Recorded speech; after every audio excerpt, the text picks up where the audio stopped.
Hi guys, it's Gordon from Kaizen Active here, and this video is to help with portion control.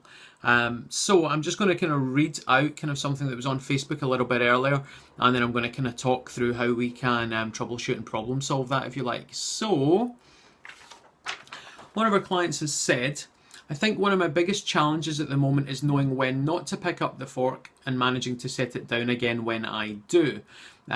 Which for me is basically, I think that's coming down to portion control. So the goal is stopping when it's time to stop. That's what they're trying to do. That's what they want to achieve. So let's get that very clearly defined.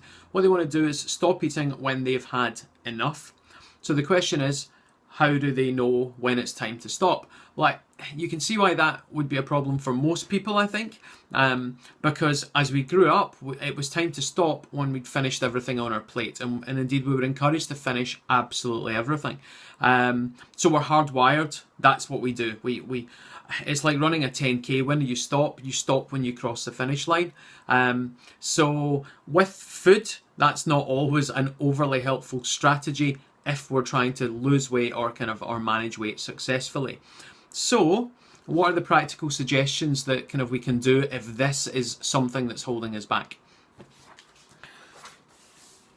Okay, so the first one is rather obvious. We can cook smaller portions. Let me just give you a little bit of background to this particular person's scenario.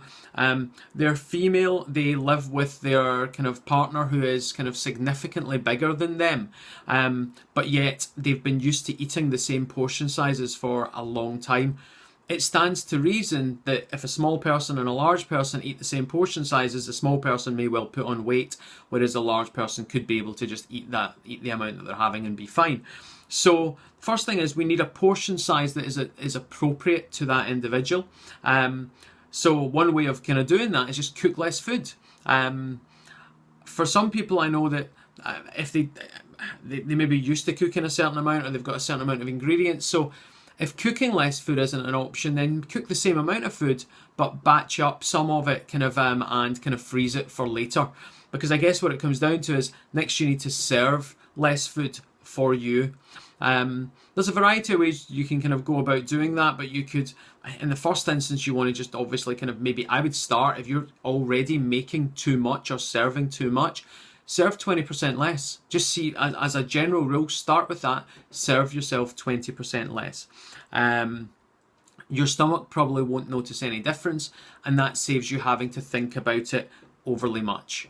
Next thing I would do, I guess what we're trying to do here is learn the right portion size for you. So see how that goes.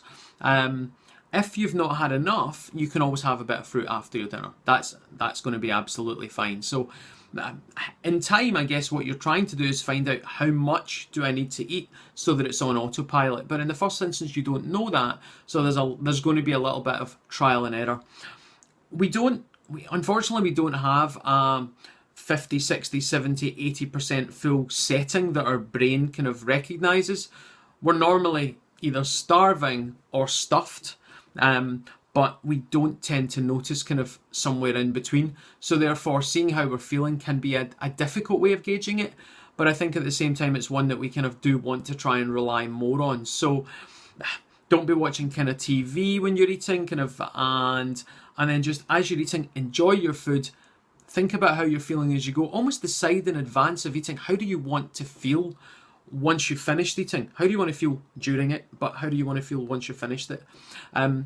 This was very much a thing that happened to me. I did this a lot. I would find myself stuffed after a meal, feel absolutely awful, and it wasn't really helpful from a weight loss perspective, obviously. So I decided that I wanted to feel good after I'd finished the meal. So in other words, I was going to get a real positive benefit by stopping earlier.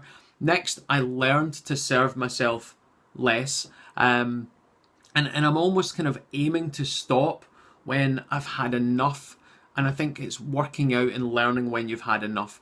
We describe it at Kaizen or Kaizen Active as eat till you're 80% full. So you're not going to be stuffed, but you've had enough.